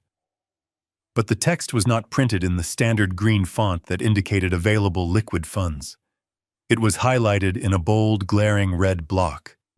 Across the status bar read a very specific sequence of words: unauthorized external deposit pending federal fraud review, account frozen. I walked over and looked over his shoulder at the glowing red text. "I designed that specific security protocol myself," I explained to him. "I call it the escrow devourer. When a standard checking account suddenly receives a massive influx of cash that does not align with its historical financial profile, a normal bank might just flag it for a manual phone call to the account holder. But this account is directly tethered to the blind trust. The trust operates under strict corporate compliance regulations. The moment Chad initiated that wire transfer, the system automatically identified the incoming funds as a severe anomaly. It did not reject the transfer and send the money back to Chad. That would have given him a chance to recover. Instead, the system accepted the deposit and immediately swallowed it whole, locking it inside a federal holding vault." Martin traced the red block of text with his finger. "The money is effectively paralyzed," he said. "Because the transaction triggered a fraud review, the bank will not release these funds without a full-scale investigation. And since the money originated from a shell company funded by an illegal syndicate, nobody is going to step forward to officially claim it. If Chad tries to call the bank to reverse the wire transfer, they will demand proof of the underlying real estate contract. When they run the title check, they will discover the deed he bought from Derek is a complete forgery. If he pushes the issue, he will be confessing to federal crimes over a recorded bank line. He cannot go forward, and he cannot go backward. He is entirely financially immobilized." I imagined Chad waking up in his expensive downtown apartment this morning. He probably stretched his heavily tattooed arms and smiled, thinking about the beautiful future he had planned with my future daughter-in-law. He probably opened his laptop expecting to see a confirmed property transfer and a clear path to his overseas escape. Instead, He is going to find a digital brick wall. He does not own $1 million house. He owns a worthless piece of counterfeit paper. The $600,000 he borrowed from violent criminals is completely gone, trapped in a bureaucratic nightmare that he can never legally challenge. He is legally broke, but his debt is very real. The people who run Silver State Financial Services do not care about banking protocols. They do not care about blind trusts or federal fraud reviews. When they handed over that duffel bag of digital cash, they expected a massive return on their investment by next week. They operate on absolute terror and strict deadlines. When Chad fails to produce the title to the house and fails to return their initial principal, they will not file a civil lawsuit in a downtown courthouse. They will send men to his gym. They will send men to his apartment. They will tear his life apart looking for their money. He thought he was playing a brilliant game of real estate flipping, but he was actually walking blindfolded into a minefield. And the most poetic part of this entire situation is that Chad cannot tell Brooke what has happened. If he admits that the money is trapped and the house is a fake, she will instantly realize that her golden ticket has evaporated. She is a parasite who only attaches herself to a wealthy host. Without the cash, Chad is completely useless to her. He knows this. He will try to hide the panic. He will try to pretend everything is going exactly according to their master plan. He will put on his tailored suit, and he will dram to my son's wedding, carrying the crushing weight of a massive syndicate debt on his shoulders. He will stand in the crowd, sweating profusely, waiting for an opportunity to magically fix an unfixable disaster. Martin leaned back and rubbed his tired eyes. We have armed a bomb and locked them all in the room with it. What do we do now? Do we just wait for the syndicate to figure it out? I stepped away from the desk and walked toward the door of the office. We have spent the entire night gathering the ultimate proof of their unforgivable crimes. The digital trap has successfully closed around them with absolute perfection. No, I replied, picking up my jacket. We are not going to leave this to chance. I have absolutely no intention of hiding in the shadows while they enjoy a luxurious party funded by my stolen legacy. They must face the brutal consequences of their terrible decisions in front of everyone they know. The wedding ceremony begins at 4 o'clock this afternoon at that ridiculous outdoor estate.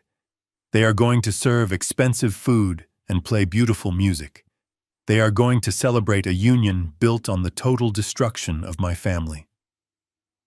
I am going to go home, change into my best suit, and attend my only son's wedding. I want a front row seat when the realization of what they have done finally washes over them. I want to look directly into their eyes when the walls collapse. I left Martin's law office shortly after sunrise and allowed myself a few hours of much-needed rest at his private downtown apartment. The morning had been a whirlwind of digital forensic work and legal preparation, but the afternoon required a completely different kind of focus. It was now exactly 3 in the afternoon. The extravagant outdoor wedding ceremony was scheduled to begin at 4. I stood in the center of Martin's opulent guest bathroom, staring directly into the large, brightly lit mirror over the marble sink. The face looking back at me was no longer the face of a confused and defeated senior citizen. The exhaustion of the previous night had completely vanished, replaced by a cold and hardened resolve. I turned the brass handle and let the hot water run, splashing it over my face to wash away the last lingering traces of the frail old man I had pretended to be. That pathetic character had served his purpose perfectly. He had drawn out the sheer arrogance of my enemies and convinced them to spring their own traps. But that man was dead now. I walked into the adjoining bedroom where a heavy garment bag was laying across the freshly made bed. Before the movers had completely stripped my home the previous morning, I had quietly packed a single travel bag with a few essential items. Inside that bag was the armor I needed for today. I unzipped the dark canvas slowly and carefully extracted a custom-tailored, charcoal gray Tom Ford suit. I had purchased this exact suit 5 years ago for my official corporate retirement party. It was the suit I wore when the board of directors stood and applauded my 3 decades of ruthlessly dismantling financial criminals. The fabric was immaculate, and the cut was dangerously sharp. I slipped into the crisp white dress shirt, buttoning it with steady and deliberate fingers. I fastened the platinum cufflinks Diana had given me on our 20th wedding anniversary. They felt heavy and cold against my wrists, serving as a physical reminder of exactly why I was doing this. I pulled the tailored trousers on and slid my arms into the heavy silk-lined jacket. The fit was absolutely perfect. It instantly changed the entire geometry of my posture. I stepped back and looked at my full reflection in the tall standing mirror near the window. The transformation was absolute and undeniable. I was not a sad, broken father mourning the loss of a son. I was not a helpless victim crying over a stolen inheritance. I was the executioner. I was the living embodiment of the consequences they thought they had so cleverly avoided. I adjusted my silk tie, making sure the knot was perfectly symmetrical. I checked my inner breast pocket to ensure I had my phone, which contained the high-definition video and the isolated audio files. I also reached into my wallet and pulled out the crisp $100 bill that Brooke had shoved into my chest the night before. I folded it neatly and placed it into the front pocket of my trousers. I wanted it close at hand for the grand finale. I picked up my dark sunglasses and my heavy silver watch, securing it tightly around my left wrist.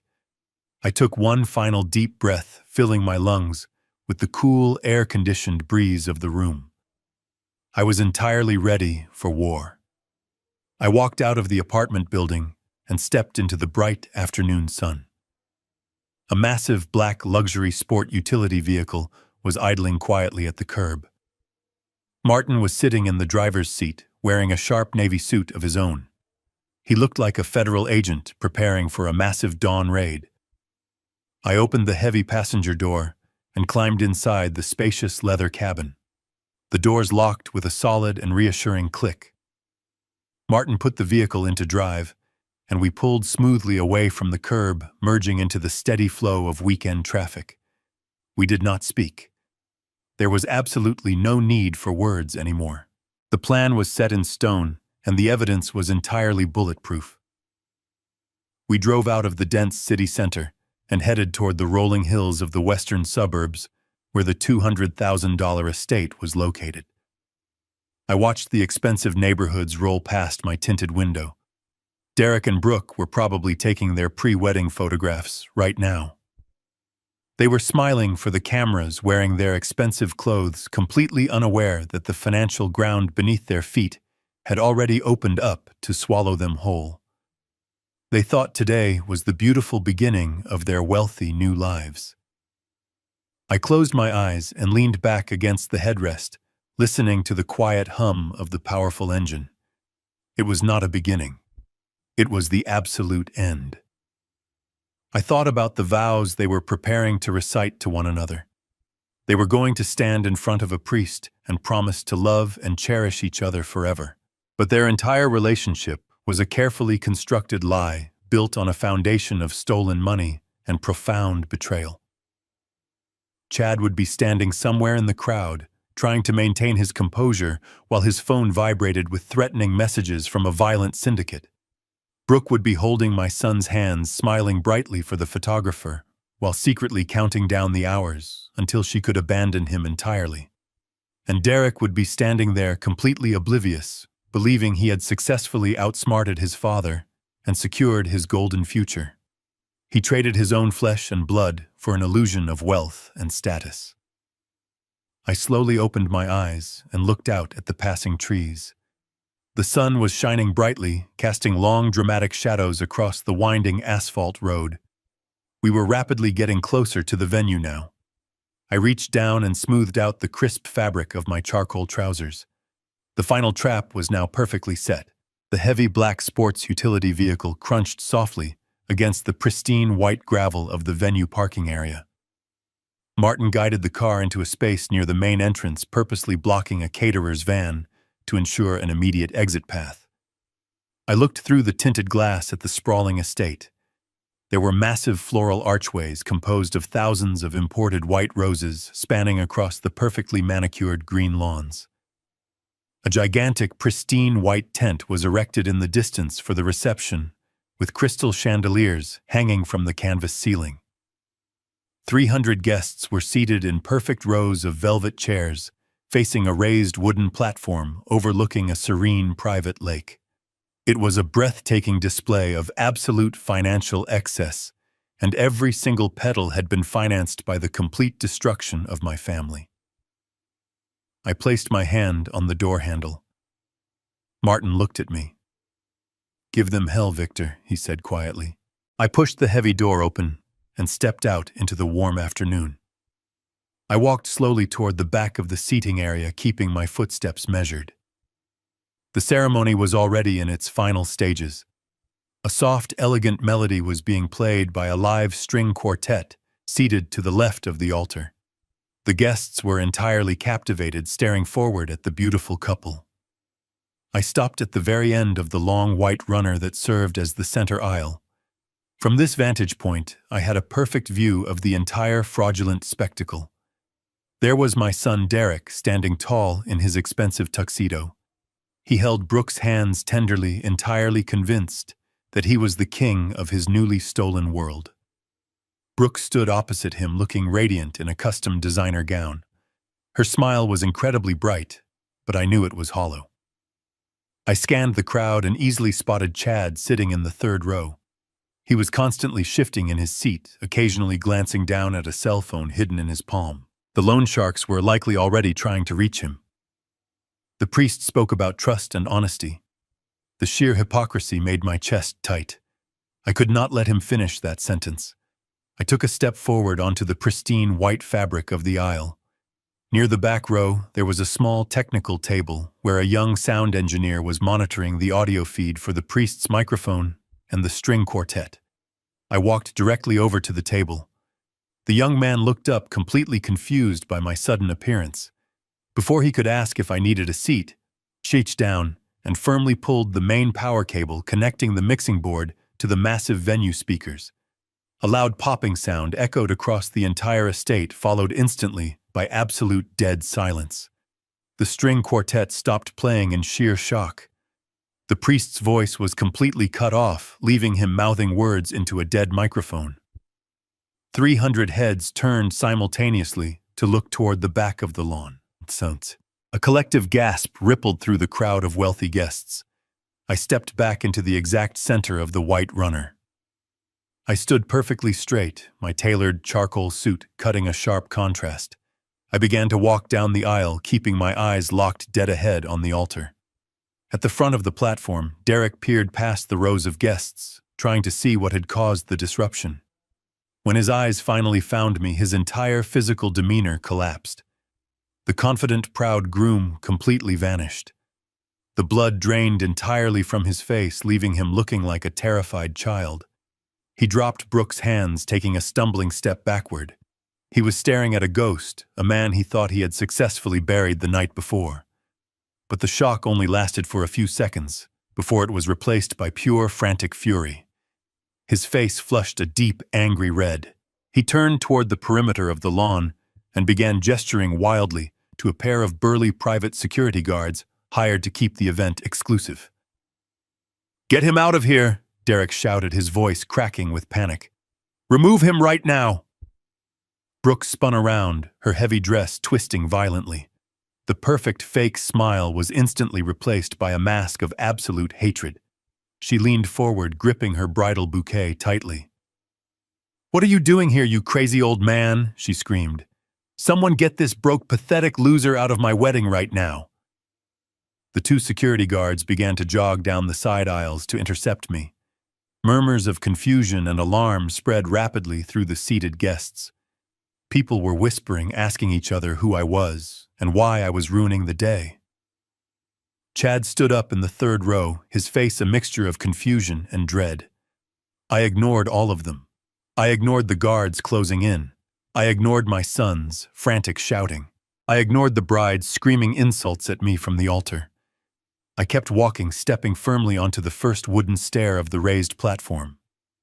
The priest instinctively took a step back, holding his hands up in a defensive gesture. The wedding singer, a young woman in a modest black dress, was standing frozen near her microphone stand on the right side of the stage. I walked directly past Derek, who was now frozen in absolute terror, and stepped right up to the singer. "Excuse me," I said softly, reaching out my hand. She was so shocked by my calm, authoritative presence that she simply let go of the microphone and stepped away. I gripped the heavy metal handle of the microphone. I turned around to face my son, my future daughter-in-law, and their 300 horrified guests. The security guards reached the bottom of the stairs, but stopped completely unsure of whether to tackle an elderly man in a custom suit. I looked directly at Derek, who was shaking with rage. I brought the microphone up to my mouth. I did not shout. I did not raise my voice in anger. I held the microphone close to my mouth and spoke with a voice so profoundly calm that it sent a visible shiver through the front rows of the audience. "Derek," I said, allowing the massive speakers to carry my words across the quiet lake. "You told me yesterday that I was a confused old man. You told me to go find a cheap motel and wait for a nursing home. You said you were taking control of my assets to protect my future." I watched him swallow hard, his throat bobbing nervously above his tight bow tie. Brooke stepped slightly behind him, using him as a physical shield. Her eyes were darting toward the security guards, silently begging them to intervene. But the guards simply stood at the bottom of the wooden stairs, entirely captivated by the bizarre drama unfolding before them. I reached into the inner breast pocket of my suit jacket. For a brief second, several people in the crowd gasped, perhaps thinking I was reaching for a weapon. But I simply pulled out my smartphone. I brought it up to eye level and unlocked the screen. "I am not here to make a scene." I continued, my voice echoing off the white canvas of the reception tent. "I am simply here to deliver my wedding gift." I noticed a thick black auxiliary audio cable resting on the technical table beside the singer's stand. It was the input line used to play the instrumental backing tracks. I walked over and picked up the metal connector. I plugged it directly into the bottom of my phone. A low static hum vibrated through the massive speaker system, indicating a live connection. The entire venue fell into a state of absolute suspended animation. Not a single person moved. The gentle rustling of the wind through the imported white roses was the only natural sound left in the world. I opened my encrypted file manager and selected the audio track I had downloaded in Martin's office just hours ago. It was the pristine high-definition audio recording from my living room camera. I looked directly at Brooke. Her face was completely drained of color. She realized what was happening, but she was entirely paralyzed by the sheer terror of the moment. I pressed the play button on my screen. For 2 seconds, there was nothing but the sound of digital silence. Then a voice boomed across the $200,000 estate.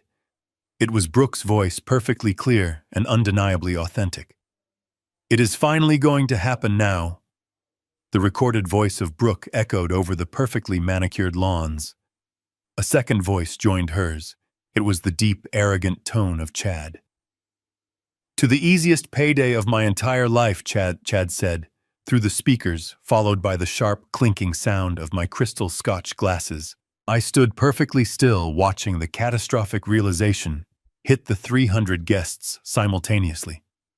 The recording continued, broadcasting their absolute treachery to the wealthy crowd. "I cannot believe Derek actually bought the whole story," the recorded. Brooke laughed, her voice sounding harsh and incredibly cruel, amplified at this volume. "He thinks he is a financial genius." The crowd let out a collective gasp of pure horror. Women covered their mouths in shock. Men stared in absolute disbelief. Then Chad's recorded voice delivered the final devastating blow. "Derek is an absolute moron," Chad declared over the speakers. "He literally handed me the deed to $1 million property for half the price. Once the wedding is over and the ink is dry on that wire transfer, we are going to disappear. and Derek is going to be left standing at the altar with absolutely nothing but a massive charge. The audio recording continued without any mercy. "We take the $485,000 in cash from the insurance policy," Brooke confessed loudly to the entire world. "We take the $600,000 from the house flip. Our flight to Dubai boards at 2 in the morning. By the time Derek wakes up on Sunday, he will be completely broke, wifeless, and staring down the barrel of a federal indictment." I reached down and pulled the audio cable from my phone, cutting the recording off. The sudden silence that followed was heavier and more suffocating than any noise I had ever experienced. It was the sound of a completely destroyed reality. I looked back at the altar. Derek was no longer flushed with anger. His face was a mask of absolute hollow devastation. He slowly turned his head to look at Brooke, the woman he had betrayed his own father for, the woman he thought he was building a golden empire with. Brooke was physically shaking. She raised her hands defensively, shaking her head side to side, trying to mouth the words that it was fake, but no sound came out. The evidence was far too perfect, and the voices were entirely undeniable. Derek looked down at his hand, which was still lightly touching hers. He pulled his hand away violently, as if her skin was suddenly made of burning acid. He stumbled backward, almost tripping over the train of her expensive designer dress. He clutched his chest, his breathing rapid and shallow. "Brooke, look at me." Derek gasped, his voice breaking completely. "Tell me that is not real. Tell me you did not plan to leave me with a federal felony." Brooke simply began to cry. Not tears of remorse, but tears of a trapped animal realizing the cage had slammed shut. In the third row of the guest seating, a sudden movement caught the corner of my eye. Chad had realized that his entire scheme was violently exposed. He knew the bride was ruined and the money was gone. He slowly stood up from his velvet chair, trying to keep his head down. He began quickly shuffling sideways down the long, carpeted row. I watched Chad moving desperately toward the edge of the seating area, trying to slip away into the shadows of the large white reception tent. I brought the microphone back up to my lips. "Going somewhere, Chad?" I asked, my voice cutting through the thick silence like a sharpened blade. Every single head in the audience snapped around to look at the muscular fitness trainer who was now frozen halfway down the aisle. "You might want to stay exactly where you are," I advised him. "The exits are no longer a viable option for you." I turned my attention back to my son. Derek was staring at the ground, his chest heaving as he struggled to process the monumental collapse of his entire reality. He looked up at me, his eyes begging for some sort of reprieve, begging for this to be a terrible nightmare, but there was no mercy left in my heart for the boy who had tried to erase me. "You thought you were incredibly clever, Derek." I said, my words rolling across the quiet lake behind him. "You thought you could just declare me incompetent and liquidate my entire life to pay for this ridiculous charade. You went into my home office and you found the deed to my house.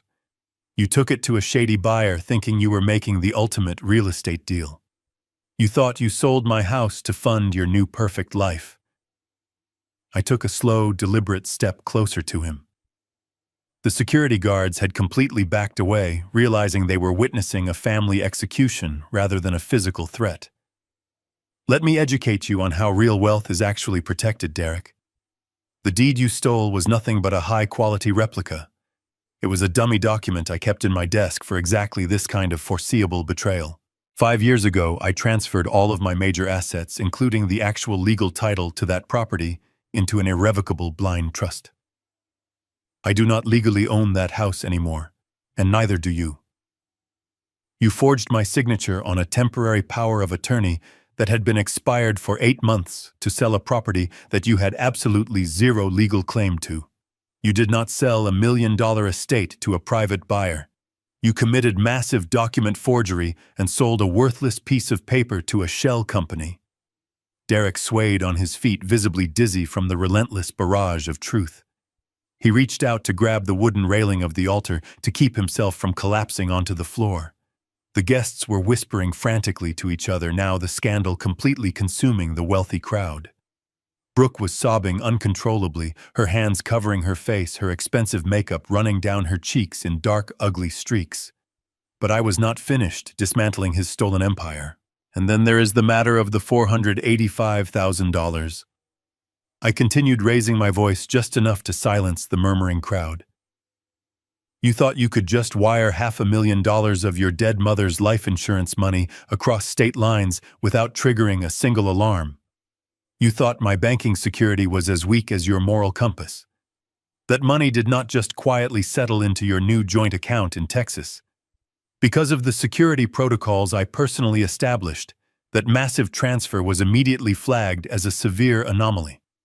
I reported the fraudulent transaction to the authorities late last night. The Federal Bureau of Investigation Cybercrimes Division officially opened a case at 3 o'clock this morning. You did not just steal from your father, Derek.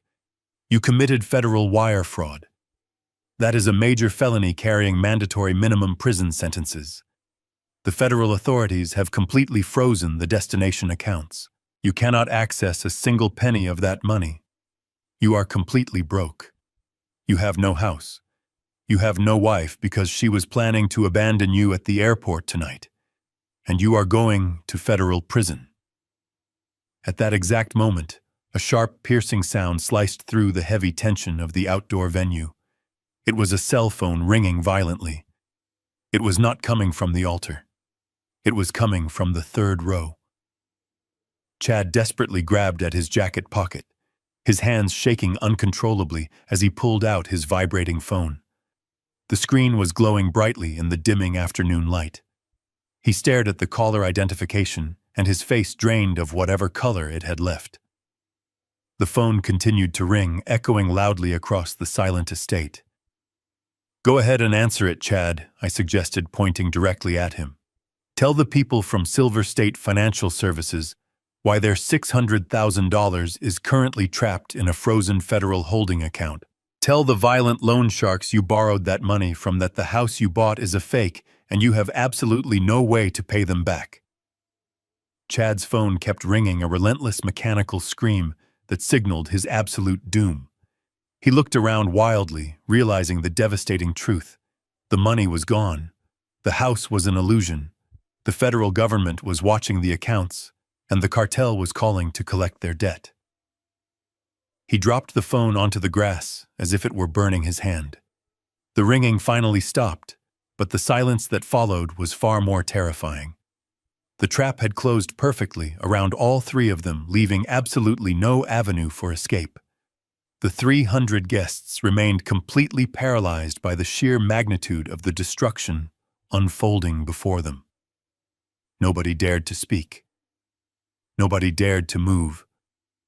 Derek slowly sank to his knees right there on the wooden platform. He buried his face in his trembling hands and finally began to weep. It was the pathetic sound of a broken man who realized he had traded his loyal family for an absolute nightmare of lies and guaranteed prison time. My judgment was complete. The profound silence that had completely blanketed the outdoor estate was suddenly shattered. It started as a faint, high-pitched wail echoing from the winding canyon roads leading up to the property. Within seconds, the sound multiplied and grew deafeningly loud. The distinct, aggressive scream of multiple police sirens tore through the warm afternoon air. The 300 guests, who had been frozen in shock, suddenly began to panic, but the authorities did not politely park at the front gates. 3 massive, unmarked black sports utility vehicles suddenly crashed through the decorative wooden fencing at the edge of the property. They did not slow down to preserve the expensive landscaping. The heavy tires tore deep, ugly trenches into the perfectly manicured green lawn, sending chunks of mud and crushed white rose petals flying into the air. The vehicles swerved aggressively around the seating area and skidded to a violent halt directly in front of the raised wooden altar. The doors of the vehicles flew open simultaneously. A dozen federal agents wearing dark tactical vests with the letters FBI printed in bold yellow across their chests poured out onto the grass. This was a coordinated federal raid. The lead agent, a tall, broad-shouldered man with a stern face, pointed directly at the altar. "Nobody moves," he shouted, his voice easily carrying over the lingering wails of the sirens. "Secure the perimeter and identify the primary targets." Two agents sprinted up the wooden stairs of the platform. Derek was still kneeling on the floor, his face buried in his hands. He did not even attempt to run or fight back. He was completely broken. An agent grabbed him roughly by the shoulder, pulling him up to his feet. "Derek Gallagher, you are under arrest for suspicion of federal wire fraud, aggravated identity theft, and conspiracy to commit financial fraud," the agent recited while forcefully spinning my son around. Derek offered zero resistance as the cold steel handcuffs were clamped tightly over his expensive tuxedo cuffs. He looked at me one last time, but I offered him absolutely no comfort. I stared back at him with the cold, detached gaze of a man who was simply watching a criminal being processed. His shoulders slumped forward in utter defeat. Down in the grass near the third row, Chad was having a very different reaction. When the agents approached him, his fight-or-flight instinct kicked in. He tried to shove past a federal officer to make a run for the reception tent. But Chad was a fitness trainer built for looking good in mirrors, not a trained combatant. Two agents tackled him instantly, driving him hard into the muddy trenches left by the vehicles. They pinned his heavily tattooed arms behind his back and secured him in heavy restraints. He shouted obscenities, but his voice was trembling with the absolute certainty of his impending doom. On the altar, Brooke was watching her entire universe violently disintegrate. The wealthy guests she had tried so desperately to impress were now pulling out their cell phones, filming the humiliating spectacle. Her brand was permanently destroyed. The money was completely gone. The man she was using was in handcuffs, and her secret lover was pinned face down in the mud. The sheer terror of her reality finally broke her carefully constructed facade. She dropped her expensive bridal bouquet, allowing the delicate flowers to scatter across the wooden planks. She stumbled forward, her heavy designer gown dragging behind her. She threw herself entirely onto her knees, right at my feet. The pristine white silk of her dress instantly absorbed the dirt from the stage. "Victor. Please," she sobbed hysterically, looking up at me with wide, terrified eyes. Her makeup was entirely ruined, making her look like a terrifying, ghostly apparition. "You have to tell them I had nothing to do with this. You have to save me." It was all Chad. He manipulated me. He forced me to go along with it. I never wanted to hurt you. I love Derek. Please, Victor, you cannot let them take me to prison. I cannot survive in a place like that. She reached out with her trembling hands, grabbing the bottom of my tailored suit trousers, her fingers clutching the expensive fabric like a drowning woman clinging to a life raft. She was willing to throw everyone under the bus just to save her own skin. She cried harder, begging for any tiny shred of mercy. She promised to testify against the men she claimed to love if I would just speak to the federal agents on her behalf. I looked down at the woman kneeling in the dirt at my feet. I did not feel a single shred of sympathy. I simply felt an overwhelming sense of disgust. I reached down and firmly pried her fingers off my trousers, stepping back to create a physical distance between us. I did not raise my voice, but I made sure she could hear every single syllable clearly. You made your choices, Brooke. I said, my tone completely devoid of any emotion. You orchestrated the theft of a dead woman's legacy. You mocked my supposed illness. You sat in my living room and laughed while you planned the total destruction of my family. I reached into the front pocket of my trousers. My fingers brushed against the folded piece of paper I had kept exactly for this moment. I pulled it out and slowly unfolded it, smoothing the creases. It was the crisp, new $100 bill she had shoved into my chest the night before.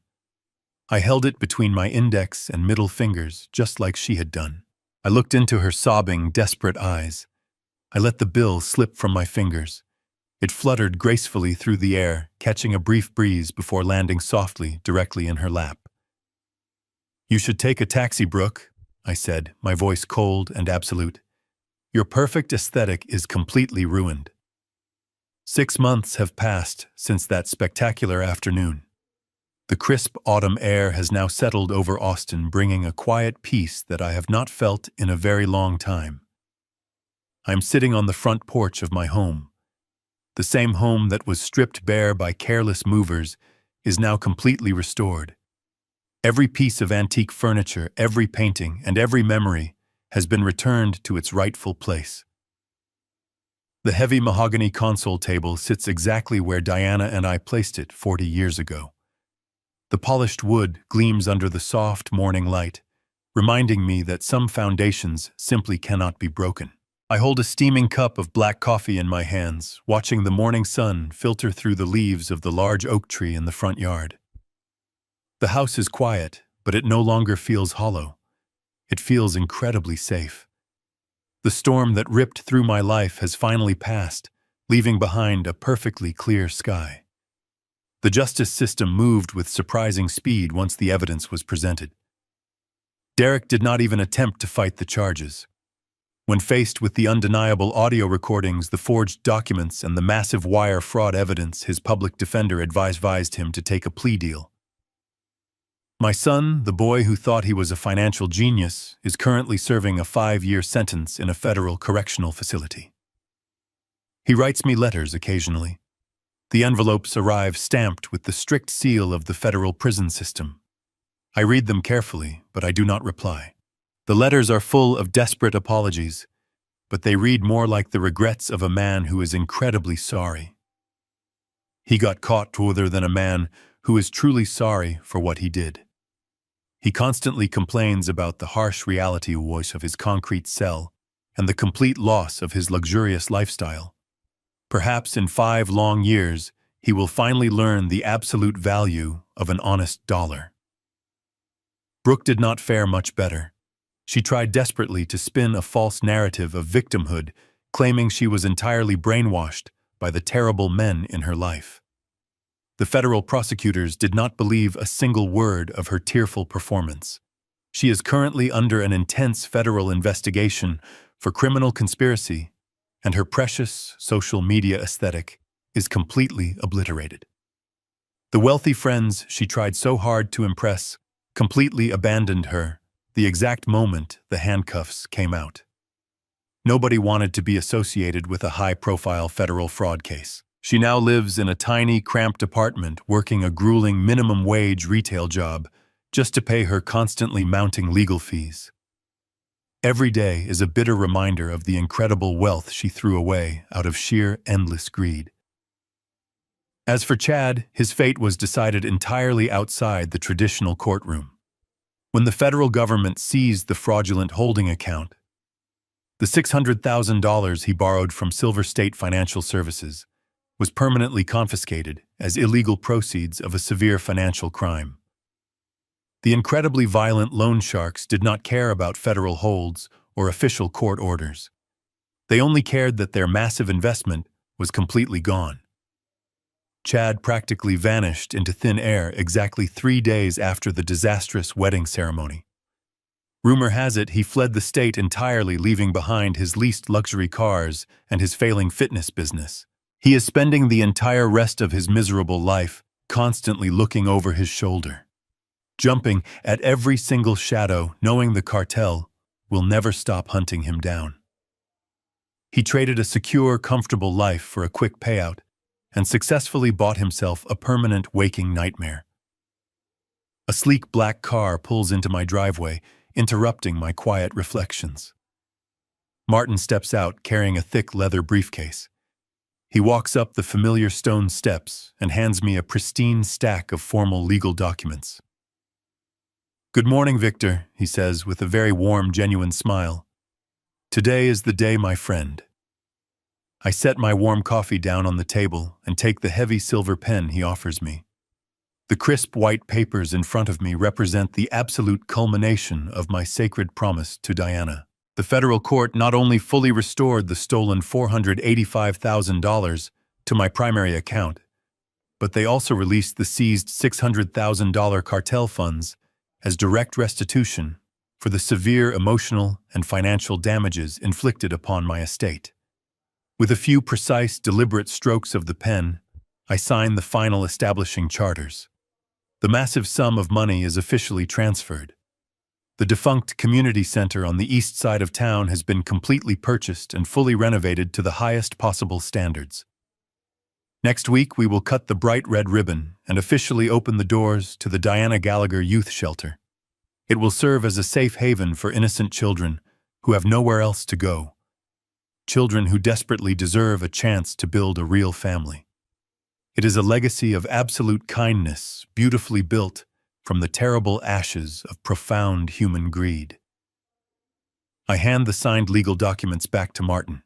He respectfully nods his head in deep admiration and quietly returns to his idling car, leaving me completely alone with my final thoughts. I look out over the beautiful garden Diana planted so many years ago. The bright flowers are blooming against the crisp autumn chill. I think about the chaotic journey of the last 6 months. I think about the absolute betrayal, the silent, meticulous investigation, and the devastating execution of justice. I did not ask for this war, but when it arrived at my doorstep, I fought it with every ounce of my experience. They thought my silence was weakness. They forgot that a silent calculator is just adding up the cost of your ruin. Family isn't blood. It's respect. And at 71, my life isn't over. It's just been properly audited.